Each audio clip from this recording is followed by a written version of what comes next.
Amin. Mari kita buka firman Tuhan. Saya berikan judul, Tuhan akan lakukan 4 hal ini untukmu. Terimalah nubuatan atas hidup Anda hari ini. Saya percaya sesuatu akan terjadi ketika Tuhan bersuara. Di balik khotbah atau sharing renungan, sebenarnya kalau firman yang saya beritakan, Yesus Tuhan yang langsung berbicara kepada hidupmu. Terimalah pengajaran, sebab firman ini akan memerdekakan. Kisah Para Rasul pasal yang ke-18 ayat 1, Tuhan akan lakukan 4 hal ini untukmu. Mari kita dengar cerita dengan segala penjelasannya dan pewahyuan yang Tuhan akan berikan segera dari perjalanan Rasul Paulus, perjalanan misinya. Dari sini kita bisa pelajari tentang perjalanan hidup kita sendiri. Paulus di Korintus, Kisah Para Rasul pasal 18. Kemudian Paulus meninggalkan Athena, lalu pergi ke Korintus. Di Korintus ia berjumpa dengan seorang Yahudi bernama Aquila yang berasal dari Pontus. Ia baru datang dari Italia dengan Priscilla istrinya, karena Kaisar Claudius telah memerintahkan supaya semua orang Yahudi meninggalkan Roma. Paulus singgah ke rumah mereka. Ayat 1, background story atau latar belakangnya dulu. Kemudian Paulus meninggalkan Athena.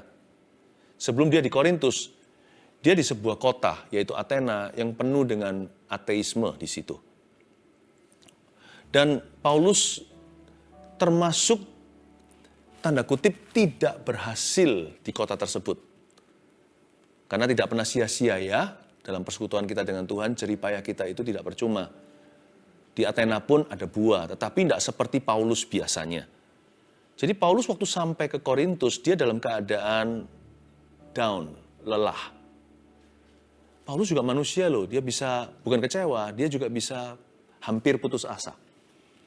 Dia bisa merasa discouraged atau bisa merasa tidak bersemangat. Belum lagi fisiknya, Paulus yang mulai menua. Persis seperti kondisi kita hari ini kan, terpukul dengan badai kehidupan, terhempaskan. Dan Paulus dalam kondisi begitu pergi ke Korintus. Korintus adalah kota yang sangat sulit untuk ditaklukkan. Karena Korintus itu kota besar, ya, di situ itu booming secara ekonomi, namun rusak banget akhlak dan moralnya.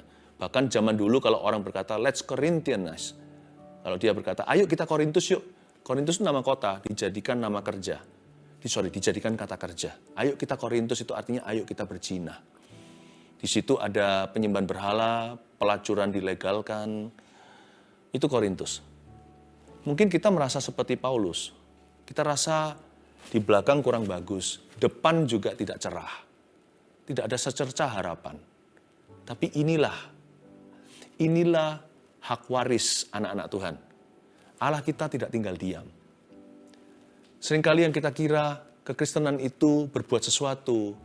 Kita diharuskan berbuat ini, berbuat itu. Sebenarnya kekristenan itu adalah percaya terlebih dahulu. Allah yang melakukannya untuk kita. Kita hanya bekerja sama. Diamlah dan ketahuilah bahwa aku adalah Tuhan. Demikian firman Tuhan. Seperti Musa diberitahu, kamu hanya berdiri saja. Tugasmu hanya angkat tongkat. Memang lelah sih, penat sebagai manusia. Angkat terus gitu, berapa ratus ribu menyeberang. Tetapi selelah-lelahmu hanyalah tugas manusia biasa. Mujizat itu datangnya dari Tuhan. Itu nggak ada campuran. Tidak ada campur tanganmu di dalam situ. Diamlah, berdiri saja, lihatlah pekerjaan Allah. Lihatlah apa yang Dia akan perbuat dalam hidupmu. Sebab hari ini, saya mau bernubuat di dalam nama Yesus, bahwa Tuhan akan lakukan 4 hal ini untuk kita. Meskipun prinsipnya sama keempat-empatnya, tapi aplikasinya beda-beda setiap kita. Mari kita alami pertolongan Tuhan. Mari kita alami intervensi ilahi. Mari kita alami Yesus Kristus secara nyata dalam kehidupan kita dan pergumulan sehari-hari. Lalu ayat 2, di Korintus itu, dia berjumpa dengan seorang Yahudi bernama Aquila. Inilah Aquila Priscilla itu loh. Suami istri yang membantu Paulus, mereka juga adalah pebisnis tenda. Jadi mereka boleh dikatakan semacam agen properti di tanah Arabia. Priscilla Aquila, lalu gara-gara mereka juga terusir keluar dari Roma, Mereka harus meninggalkan situ atas titah kaisar. Lalu mereka akhirnya membuka rumah mereka. Paulus singgah di sana. Zaman dulu nggak ada hotel. Di zaman itu, jadi para misionaris atau penginjil, kalau mereka keliling hamba-hamba Tuhan, mereka harus tinggal di rumah jemaat atau rumah pengerja. Dan Paulus bisa ketemu mereka itu tepat waktu. Kalau nggak gitu, Paulus sih dapat dipercaya. Tetapi bagaimana jika dia harus tinggal di semacam losmen begitu. Sedangkan zaman itu tidak ada perhotelan. Jadi kalau ada losmen-losmen gitu biasanya dipakai untuk hal-hal yang bukan-bukan. Belum lagi ini Korintus. Di situ ada pelacuran yang dilegalkan. Itu adalah lokalisasi yang terbesar. Salah satu yang paling heboh di seluruh kerajaan Romawi. Sampai-sampai jadi pepatah, ayo kita Korintus, mari kita berzina. Gimana kalau Paulus pergi ke tempat itu terpaksa harus nginep di losmen tertentu? Kan juga jadi syak bagi banyak orang sekalipun dia tidak berbuat sesuatu. Bisa ketemu Priscilla Aquila ini keajaiban. Nomor 1, ada 4 hal yang Tuhan mau lakukan untukmu di tahun ini. Yang pertama terlebih dahulu, Tuhan beri sahabat saat kau perlu. Ketemu Priscilla Aquila, ketemu Aquila ini yang cowoknya dulu, Priscilla istrinya, itu pun sebuah mujizat kecil, tanda kutip nggak ada mujizat kecil besar. Semua itu adalah penyediaan Allah. Tuhan itu bisa beri kita sahabat loh saat kita memerlukan.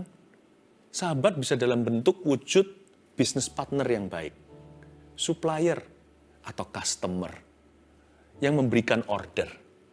Atau bisa jadi teman curhat, tetapi bukan yang menjatuhkan. Teman curhat yang bijaksana, yang bisa mengarahkan. Juga bisa jodoh tahun ini Tuhan berikan kepadamu. Saya bisa dengarkan amin yang keras dari orang-orang yang single dan mengharapkan ada pasangan hidup segera datang. Dan juga ada banyak wujud sahabat. Biar Tuhan bicara secara pribadi kepadamu. Bagian Anda, seperti apa yang Tuhan akan berikan. Bisa jadi, tapi Paulus menemukan sebuah keluarga Kristen. Satu couple yang ternyata interestnya sama-sama membuat tenda. Dan mereka takut akan Allah. Ternyata Tuhan sudah atur semuanya. Percayalah, ketika Anda bergumul dengan sesuatu, Anda minta bantuan dana, nggak datang. Ketika Anda berharap untuk suatu mujizat kesembuhan contohnya, kok belum tiba, atau apapun secara fisik kok belum diberikan, lalu Tuhan kasih seorang sahabat yang mendoakan. Anggaplah dirimu sangat beruntung kalau ada orang yang mendoakanmu, yang mau berdoa bersama dengan Anda. Tuhan itu seringkali menjawab doa kita, pertama-tama bukan kasih kita barang, tapi Tuhan memberi kita seseorang. Seseorang yang mendukungmu, yang mendoakanmu, yang memahamimu. Tapi juga hati-hati ya, setan juga bisa kirim orang yang salah. Tapi kalau dari Tuhan, pasti membangun hidupmu. Ayat yang berikutnya, ayat 3. Dan karena mereka melakukan pekerjaan yang sama, ia tinggal bersama-sama dengan mereka. Mereka bekerja bersama-sama karena mereka sama-sama tukang kemah. Dan setiap hari Sabat, Paulus berbicara dalam rumah ibadat dan berusaha meyakinkan orang-orang Yahudi dan orang-orang Yunani. Jadi Paulus ini, dia harus berdikari. Jadi dia juga seorang pengkhotbah, tapi dia juga harus bekerja untuk menghidupi dan mendanai misi-misinya. Jadi pasti bagi Paulus susah sekali untuk ngatur waktu, sekalipun prioritasnya benar. Dia pasti utamakan Tuhan, tapi dia juga harus meluangkan banyak waktu untuk mempersiapkan diri, banyak waktu juga untuk dia mendukung ministry.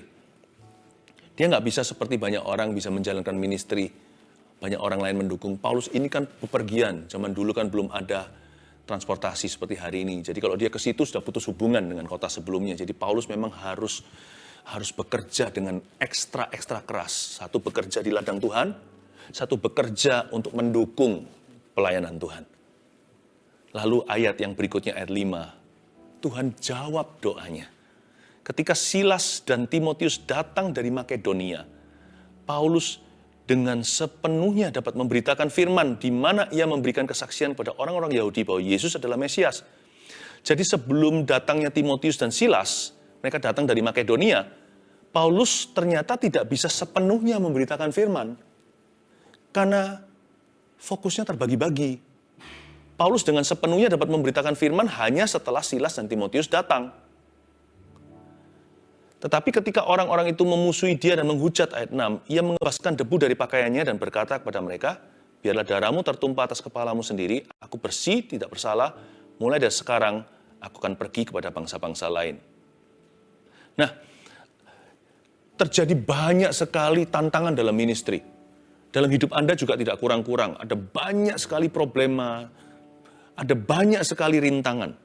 Sehingga Paulus ini bertubi-tubi, kalau Anda baca di ayat 5 sampai ayat yang ke-6 saja tadi, satu sisi dia harus menjalankan ministry, satu sisi lagi harus danai sendiri, satu sisi lagi masih belum lagi harus menghadapi oposisi dari luar sana, dari orang-orang Yahudi yang sentimen sama dia. Belum lagi dia harus layani bangsa-bangsa yang lain, orang-orang Yunani, orang-orang Itali, dan semua bangsa-bangsa yang ditemukan di kota Korintus itu. Waduh, kayak berperang di berbagai medan sekaligus.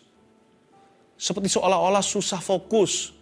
Pernahkah Anda merasa bukan hanya masalah sih, masalah, mimpi Anda, visi Anda, target Anda, oposisi, orang yang tidak suka, domestic problem, masalah di dalam rumah, masalah di luar sana. Kayaknya banyak sekali yang harus diurusi. Aduh, kepala mau pecah. Nah, poin 2, hal kedua yang Tuhan akan lakukan untuk Anda adalah di ayat 5 sekali lagi kita baca ketika Silas dan Timotius datang dari Makedonia. Yang kedua, Tuhan selesaikan dulu satu masalahmu. Ketika Tuhan selesaikan dulu satu masalahmu, itu seperti bayar uang muka. Seperti Tuhan hendak bersaksi kepadamu, aku akan selesaikan semua. Jikalau selesai salah satu, jangan mengeluh dan berkata, aduh aku belum bisa happy dan belum bisa bahagia. Aku belum bisa tidur dengan pulas malam ini. Mengapa? Masih ada yang mengganjal, masih sisa 1 atau 2. Jangan begitu. Tuhan itu tentu nggak selalu harus selesaikan semua masalahmu. Karena sebenarnya ada masalah yang Tuhan izinkan linger atau untuk terulur sementara waktu, sebenarnya itu baik bagi kita. Karena Tuhan menargetkan sesuatu yang lebih kekal. Karena iman kita itu dilatih olehnya, iman kita itu nilainya lebih dari emas, perak, dan permata. Iman itu akan kita bawa pulang nanti ke sorga, percaya pada Yesus itu. Jadi Tuhan latih di hidup sementara. Kalau kita hidup tanpa permasalahan sama sekali, sekaligus langsung maksudnya, itu juga nggak bagus. Itu berarti kita juga nggak akan melihat glory nanti. Nah, belajar untuk curiga yang indah. Ketika Tuhan selesaikan salah satu masalah Anda harusnya berkata, terima kasih Tuhan, aku mengerti, aku dapat SMS-mu. Langsung paham maksud hati. Allah punya niat untuk menyelesaikan semua masalah saya. Cuma diselesaikan satu dulu. Saya bersyukur di depan dan berkata, thank you Tuhan. Ini seperti uang muka. Kalau Tuhan sudah kasih uang, kalau beli rumah, ya itulah uang mukanya. Kalau Tuhan sudah kasih uang muka, Tuhan tidak akan memungkiri janjinya. Harusnya kita tahu maksud hati Allah. Jadi Tuhan akan lakukan 4 hal ini untukmu. Tuhan selesaikan dulu satu masalahmu. Ketika Timotius dan Silas datang dari Makedonia, Paulus mengerti Tuhan sertai aku di Korintus ini. Langsung dia GR dulu. Dan GR-nya itu ternyata betul. Karena Paulus mengenal kepada siapa dia percaya. Ketika diutus Timotius dan Silas datang, zaman itu nggak ada HP-HP-an. Segala sesuatu itu serba kebetulan. Karena mereka terputus hubungan dari satu kota dengan kota yang lainnya itu nggak gampang. Karena mereka tidak ada elektronik waktu itu. Tidak ada satelit. Tidak ada wifi juga. Tidak ada internet. Kalau Timotius dan Silas bisa kesasar datang di Korintus ketemu Paulus, lalu bersatu dengan Priscilla Aquila, lalu Paulus bisa serahkan sebagian pekerjaan ke mereka karena mereka adalah asisten yang handal dalam ministry. Selain itu, mereka juga bisa bantu Paulus untuk urusan tenda dan kemahnya. Oh, itu sih nggak masalah, sudah ada Priscilla Aquila. Tetapi mereka bisa bantu Paulus. Paulus tahu, oh Tuhan mau sertai aku di Korintus.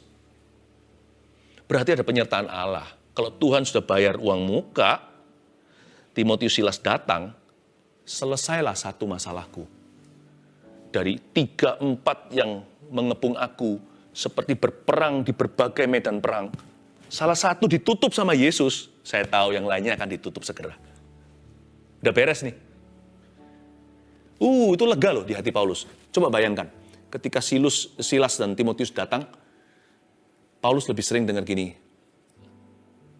Bapak, sudah beres. Kata-kata itu seperti minum air sejuk di tengah-tengah Sahara.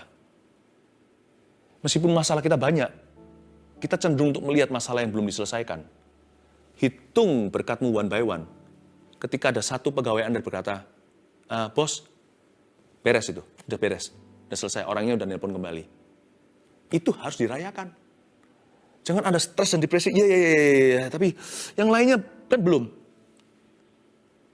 Atau ketika ada beberapa penyakit di tubuhmu, salah satunya dokter berkata, tidak ditemukan tumornya. Iya, tapi kan aku masih nggak enak sakit-sakitan. Diberkati itu yang gampang. Jangan jual mahal sama Tuhan. Kalau Tuhan jamah salah satu, bersyukur dulu dan berkata thank you. Lagi ya Tuhan, more of you. Begitu. Itu jauh lebih menyenangkan. Itu anak Tuhan yang menyenangkan. Jadi, sudah selesai Pak, it's done. Itu senang sekali Paulus mendengarkan hari-hari itu datangnya Timotius Silas membuat banyak kerjaan, rampung, kelar. Ayat berikutnya, ayat 7, maka keluarlah ia dari situ, lalu datanglah ke rumah seorang bernama Titius Justus yang beribadah kepada Allah, dan yang rumahnya berdampingan dengan rumah ibadat. Tetapi Krispus, kepala rumah ibadat itu menjadi percaya kepada Tuhan bersama-sama dengan seisi rumahnya. Dan banyak orang-orang Korintus yang mendengarkan pemberitaan Paulus menjadi percaya dan memberi diri mereka dibaptis. Gereja Korintus belum berdiri, Paulus seorang perintis. Tapi mulai kelihatan secercah harapan, mulai ada percikan-percikan berkat.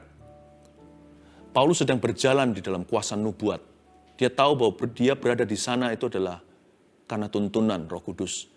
Dan dia sedang menggenapi nubuatan Allah, yaitu menyelesaikan amanat agung. Paulus tidak berhasil, tanda kutip tadi, di Athena.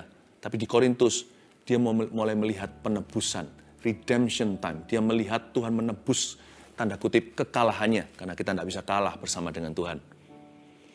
Dia ketemu dengan seorang bernama Titius Justus. Bahkan di fase ini aja Titius Justus ada buah. Titius ini, siapa Titius Justus? Sedikit informasi.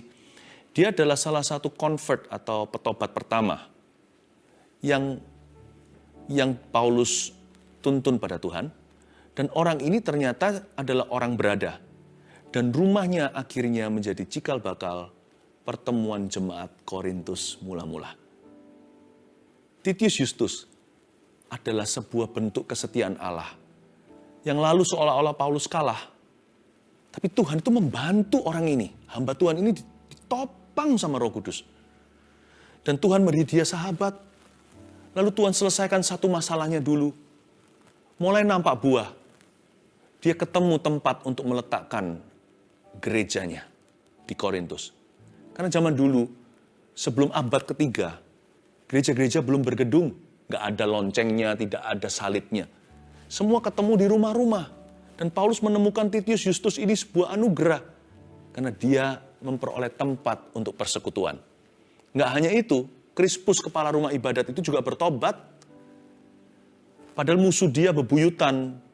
Di setiap kota itu orang-orang Yahudi yang sentimen sama dia. Karena Paulus dulu kan Farisi. Tapi Krispus ini bertobat. Tuhan itu seperti menghibur hatinya. Orang Yahudi menolakmu, aku beri langsung pendetanya Yahudi. Ini bukan pendeta Kristen tuh ya. Bukan anak Tuhan. Ini orang yang menolak Yesus. Tetapi Krispus akhirnya menerima Tuhan. Tuhan itu baik ya. Tuhan itu setia. Percayalah, kalau Allah di pihakmu, siapa lawanmu? Allah bekerja sama, bukan hanya bekerja sama dengan Anda, Allah bekerja untukmu. Ngomong begini, apakah kita melecehkan Tuhan atau merendahkan? Enggak tuh, saya punya anak, saya dan istri saya punya 3 anak. Saya mengaku bahwa kami bekerja untuk anak-anak kami. And there's no need for apology, tidak perlu saya minta maaf. Dari kecil mereka belum bisa ganti baju sendiri, belum bisa mandi, gosok gigi. Kita lakukan itu. Kita seperti neni mereka, tapi kita nggak keberatan karena cinta. Padahal kalau bicara soal kasta, saya orang tua. Sekarang pun kalau kita bekerja, semuanya, apalagi kalau bukan demi membahagiakan, membesarkan anak. Ya tentunya yang terutama adalah memuliakan Tuhan dan melayani. Tetapi everything in the family kan for our children, untuk anak-anak kita. Tuhan juga nggak perlu merasa direndahkan karena dia disebut sebagai Bapa yang bekerja untuk anak-anaknya. He's working in you, He's working for you. Dia bekerja untukmu. Dan dia bekerja untuk Paulus karena Paulus adalah utusannya. Dia bekerja dalam kehidupan Anda karena Anda adalah anak-anaknya. Tuhan akan lakukan hal-hal ini yang saya sekarang ajarkan. Ini semua pesan dan nubuatan untuk Anda. Ayat 9, pada suatu malam, berfirmanlah Tuhan kepada Paulus dalam sebuah penglihatan, jangan takut, teruslah memberitakan firman, dan jangan diam, sebab aku menyertai engkau, dan tidak ada seorang pun yang akan menjamah dan menganiaya engkau, sebab banyak umatku di kota ini. Ayat 9 dan ayat 10 tadi, yang ketiga yang Tuhan akan lakukan untuk Anda. Tuhan beri visi yang baru. Tulis itu. Tambah catatan ini. Sambil terus menggenapi visi lamamu. Ini yang Tuhan mau lakukan. Waktu itu Paulus kan lagi lelah, letih, penuh perjuangan. Lalu tiba-tiba malam hari, Tuhan berfirman sama dia lewat suatu penglihatan. Tuhan berkata, jangan takut ya. Terus beritakan firman dan jangan diam. Dia kasih visi baru untuk Korintus. Ternyata tadi dia datang ke Korintus dulu, sekarang suatu hari once upon a midnight, suatu hari di tengah-tengah malam, Paulus dapat visi itu jelas. Go, win the Corinthians, menangkan orang-orang Korintus. Tapi Tuhan tidak tinggalkan semua yang dia usahakan dari zaman dulu. Tuhan sertai dia dari sejak dia bertobat ke setiap kota. Allah terus genapi segala sesuatu yang dia lakukan di masa lalunya. Tuhan sempurnakan. Sebab Allah kita itu setia. Tidak pernah dia itu ganti kontrak sama kita. Karena Tuhan itu perjanjian lama, perjanjian baru, itu Alkitab kita. He's the God of covenant. He's our covenantal God. Dia adalah Allah perjanjian kita. Arti perjanjian itu Tuhan tidak pernah lupakan seperti orang menikah dalam suka dan duka. Nggak bisa sekalipun hari ini kita punya target baru, kita punya goal-goal yang segar. Tuhan itu ingat sejak awal kita berjalan dengan Dia. Mimpimu tidak punah. Dan harapanmu tidak sirna. Dalam Kristus tidak ada satu pun dari iman akan terbuang. Tapi Tuhan itu nggak akan membiarkan Anda putus asa. Lalu Anda tidak punya pengharapan. Tuhan itu sanggup memberimu visi yang segar, visi yang baru. Tahun ini, jangan menoleh ke belakang lagi. Lihat dari zaman purbakala. Tanya Tuhan, minta nubuatan yang baru. Apakah boleh kita cari nubuatan? Asal hati kita fokus ke Yesus. Alangkah indah dan mulianya. Paulus sendiri berkata, hendaklah kamu saling bernubuat supaya saling menguatkan dan membangun imanmu. Minta sama Tuhan, berbicara sesuatu yang segar. Lord, I want to follow you anew. Aku mau mengikutimu dengan hati yang diperbaharui. Tuhan beri visi yang baru sama Paulus. Tapi dia teguhkan terus visi lamanya. Ayat yang ke-11. Maka tinggallah Paulus di situ selama 1 tahun 6 bulan dan ia mengajarkan firman Allah di tengah-tengah mereka. Akan tetapi setelah Galio menjadi gubernur di Akaya, bangkitlah orang-orang Yahudi bersama-sama melawan Paulus, lalu membawa dia ke depan pengadilan. Siapa bilang kalau kita dikasih visi sama Tuhan lalu kita bebas problema? Justru mungkin karena setan tahu kita akan dipakai, diberkati, diurapi, dia akan melawan kita. Jangan kira dalam dunia kerja Anda, karena Anda menyerahkan bisnis Anda ke Yesus atau keluarga Anda kepada Tuhan dan pelayanan, lalu setan akan tinggal diam atau tinggal tenang. Tidak akan. Dia akan berusaha mencuri, membunuh, membinasakan. Kalau dia masih berusaha mencuri, membunuh, membinasakanmu, itu karena Anda masih hidup dan utuh. Yang dia tidak curi lagi adalah orang yang sudah tidak ada apa-apa lagi yang bisa diberikan pada Tuhan. Yang dia bisa bunuh lagi adalah mereka yang sudah mati rohani. Mayat-mayat rohani itu. Dia nggak perlu binasakan pada orang-orang yang sudah membenci Tuhan. Tapi gara-gara Anda cinta Tuhan, jangan pernah kita pengakuannya begini, aku ikut Tuhan kok banyak masalah. Aku dekat sama Tuhan kok banyak pencobaan. Salah. Mendingan saya dapat banyak pencobaan dan masalah karena saya dekat sama Tuhan. Daripada saya sudah dianggap temannya setan. Daripada saya dianggap sudah nggak berguna. Bahkan setan pun nggak mau saya. Bahkan iblis pun nggak perlu serang lagi. Berarti kan setan sudah mengaku Anda miliknya. Mending saya jadi lawannya. Tapi dalam Tuhan, kita punya Tuhan yang bertanggung jawab. Dia akan melakukannya untukmu. Dia tidak akan tinggal diam. Sebab hidupmu adalah kepentingannya. Itu dibeli dengan harga yang mahal, berarti Anda kepunyaannya. Jadi Tuhan pasti melakukan sesuatu. Your daddy will not be silent about you. He will never be passive concerning you. Dia tidak akan sampai tidak melakukan apa-apa untuk dirimu. Nah, waktu Galio menjadi gubernur di Akaya nih, bangkitlah orang Yahudi bersama-sama melawan Paulus lalu membawa dia ke depan pengadilan, kata mereka ayat 13. Ia ini berusaha meyakinkan orang untuk beribadah kepada Allah dengan jalan yang bertentangan dengan hukum Taurat. Jadi Paulus ditentang bukan karena dosanya, tapi karena pekabaran Injilnya. Biarkan setan menentangmu karena kebenaran. Jangan sampai setan menjajahmu karena dosamu. Itu lain cerita. Ayat 14, ketika Paulus hendak mulai berbicara, berkatalah Galio kepada orang-orang Yahudi itu, hai orang Yahudi, ini Galio yang berbicara ya, ini si gubernur itu. Hai orang Yahudi, jika sekiranya dakwaanmu mengenai suatu pelanggaran atau kejahatan, sudahlah sepatutnya aku menerima perkaramu. Oke? Tetapi kalau hal itu adalah perselisihan tentang perkataan atau nama atau hukum yang berlaku di antara kamu, maka, are you ready? Ini Galio, orang tidak percaya Tuhan. Dia bukan temannya Paulus. Segala kejadian itu semua Tuhan yang kendalikan. Dan Galio berkata gini, maka hendaklah kamu sendiri mengurusnya. Aku tidak rela menjadi hakim atas perkara yang demikian. Kasusnya ditolak. Lalu ia mengusir mereka semua dari ruang pengadilan. Yang terakhir, apa yang Tuhan akan lakukan bagi kita di tahun yang baru ini. Tuhan batalkan niat musuhmu. Kasus legalnya Paulus dihentikan sampai situ. Dia berkata, udah, gue gak mau denger yang ginian. Ini kan urusan antara nama apa segalanya. Dia berkata, orang-orang Yahudi, dakwaanmu kutolak. Bukan karena Paulus ngelobi dia atau apa. Tapi karena Tuhan yang membatalkan niat musuhnya. Berkat itu tidak usah tambah-tambahan. Berkat juga bisa kurang-kurangan. Tuhan mengurangi apa yang ada di dalam hati musuhmu. Itu tidak jadi. Itu luar biasa. Tuhan batalkan niat musuh kita. Karena kita berkenan kepadanya. Jangan sampai kita dijajah karena dosa. Lebih baik kita dilawan, diserang karena kebenaran. Aku tahu bahwa aku dalam peperangan rohani.